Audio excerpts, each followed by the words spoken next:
Hello guys, welcome back to my channel. ఇంటి నుంచి అయితే అమ్మ పంపించిన మినపప్పు అయితే నానబెట్టుకున్నాను దోశ చేసుకుందాం అని చెప్పి ఇంట్లోనే. మా ఆయన ఎలానో ఓట్స్ తింటున్నారు కాబట్టి ఇంకా నా ఒక్కదానికే ఎక్కువ పిండి వేసుకున్నా మళ్ళీ ఫ్రిడ్జ్లో పెట్టుకోవాల్సి వస్తుంది ఎందుకులే అని జస్ట్ 2 పూటలకు వచ్చేలాగా వేసుకున్నాను అనమాట. దానికి నేను ఏం చేశానంటే మినపప్పు ఎక్కువ వేసా, బియ్యం కొంచెమే వేసుకున్నాను.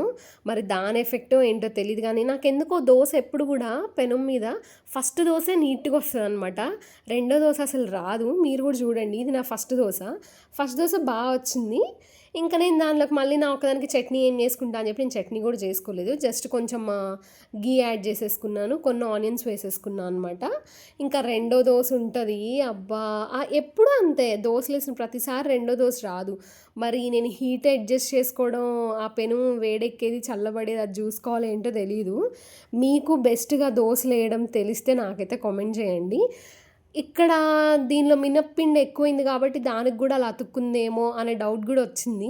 ఆ ప్రాసెస్లో నేను వీడియో తీయలేదు, అసలు అది తిరగలేదనమాట గరిట నాకు. ఇట్లయితే ఉంది నా షేప్.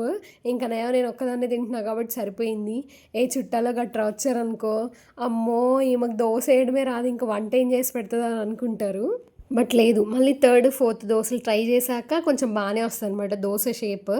అంటే నాకు దోశ రాకపోతే ఫస్ట్‌దే రాకుండా ఉండాలి కదా! అంటే నాకు వచ్చు, కాకపోతే ఎందుకో సెకండ్‌ది నాకు హ్యాండ్ ఇస్తుంది, కొంచెం చూసుకోవాలి. ఈ వీడియోకైతే అంతే. Thank you for watching. నచ్చితే లైక్ చేసి సబ్స్క్రైబ్ చేయొచ్చు కదా!